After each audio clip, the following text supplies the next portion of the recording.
Pisau merupakan bahan yang diperbuat daripada sumber utama dunia iaitu logam. Selain itu, logam juga dibahagi kepada beberapa jenis iaitu stainless steel, titanium, carbon steel dan seramik. Satu kajian telah dilakukan iaitu penghasilan pisau daripada herba.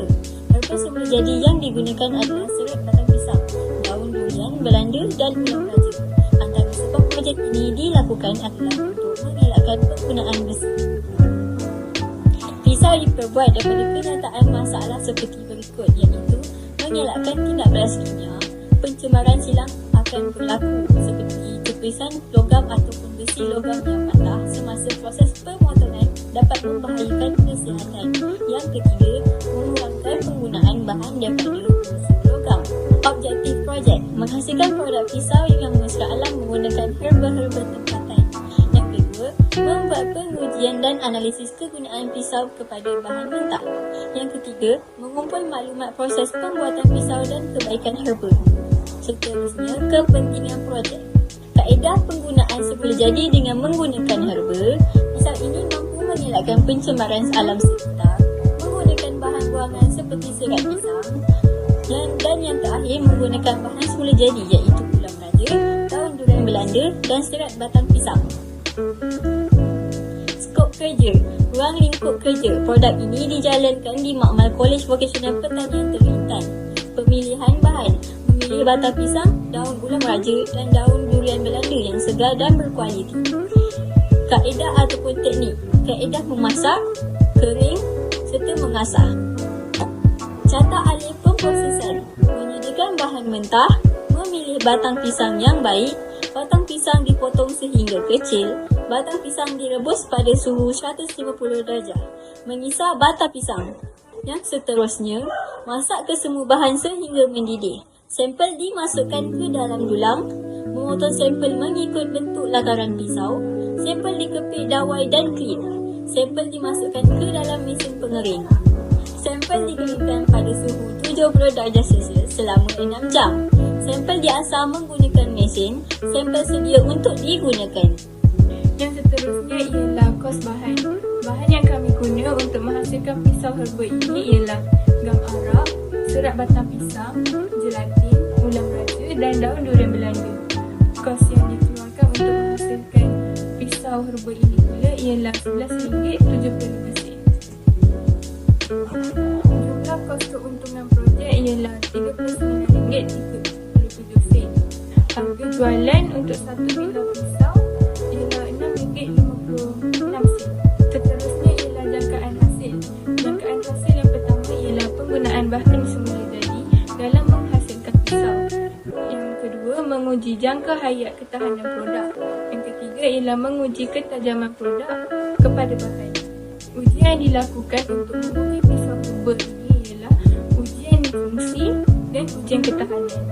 Seterusnya, sampel pertama pula kami menggunakan serbuk agar-agar, ulam raja, daun durian Belanda, gelatin dan juga air. Sampel kedua pula kami menambahkan bahan serat batang pisang, serbuk agar-agar, gelatin, ulam raja dan juga daun durian Belanda. Sekala sampel ketiga pula kami menambahkan serat batang pisang, agar-agar tali, gelatin, tepung ubi, ulam raja, daun durian Belanda. Sampel terakhir kami iaitu sampel keempat pula kami hanya menggunakan serat batang pisang, gam arab, gelatin, ulam raja, daun durian Belanda. Seterusnya, ujian ketahanan. Berdasarkan graf yang telah kami dapati setelah membuat ujian ketahanan, sampel satu tidak mampu menampung apa-apa beban. Manakala sampel kedua mampu menampung beban sebanyak 1 kg sahaja. Sampel ketiga pula mampu menampung beban sebanyak 3 kg. Dan sampel terakhir iaitu sampel keempat mampu menampung beban sebanyak 4 kg ke atas dan akhirnya patah. Pada ujian fungsi pula, kami hanya menggunakan bahan-bahan seperti bawang putih, bawang merah, kentang, tembikar susu dan juga muffin. Pada sampel pertama dan sampel kedua, tidak mampu memotong apa-apa seperti bawang putih, bawang merah, kentang, muffin dan juga tembikar susu. Sampel ketiga pula hanya dapat memotong bawang putih, bawang merah, manakala kentang, tembikar susu dan juga muffin tidak dapat dipotong. Sampel keempat pula mampu memotong semua bahan iaitu bawang putih, bawang merah, kentang, tembikar susu dan juga muffin. Seterusnya, proses pengeringan. Sampel pertama, kami menggunakan mesin ketuhar selama 15 minit pada suhu 100 darjah Celsius.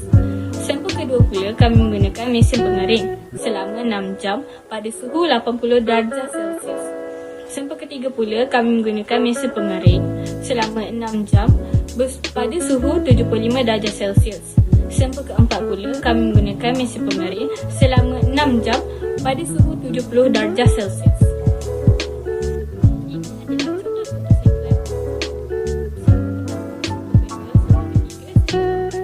Seterusnya ialah perbincangan.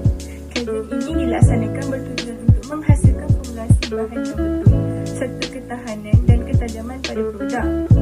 Perbincangan yang akan diterapkan adalah menceritakan tentang analisis yang didapati melalui ujian ketahanan dan ujian fungsi. Seterusnya ialah cadangan penambahbaikan. Penambahbaikan yang pertama ialah penghasilan pisau perlu lebih teliti dari segi pengujian ketahanan dan ketajaman. Yang kedua, menggunakan mesin gaya tarikan silistring yang berada di makmal fizik. Yang ketiga, menggunakan bahan yang betul dan alat yang sebenar dalam penghasilan pisau. Kesimpulan dapat dilihat berdasarkan ujian ketahanan dan ujian fungsi bahawa antara 4 sampel yang dijalankan, sampel yang kukuh dan tajam adalah sampel 4. Hal ini kerana sampel 4 mempunyai ketahanan yang lebih baik berbanding sampel-sampel yang lain. Seterusnya, sampel 4 berfungsi dengan baik ketika ujian fungsi yang terdapat bahan mentah. Bahan yang digunakan pada sampel 4 memainkan peranan yang baik juga. Sebagai contoh, serat batang pisang, gam Arab dan gelatin berfungsi untuk menjadi pengikat yang kuat kepada bahan. Hasil yang didapati daripada ujian yang dilakukan adalah semakin kuat pengikat terhadap bahan, semakin kukuh kekuatan yang dihasilkan. Hasil akhir dari kajian ini didapati pisau ini sesuai digunakan untuk memotong sayur-sayuran serta buah-buahan. Ini antara rujukan yang kami perolehi untuk projek ini.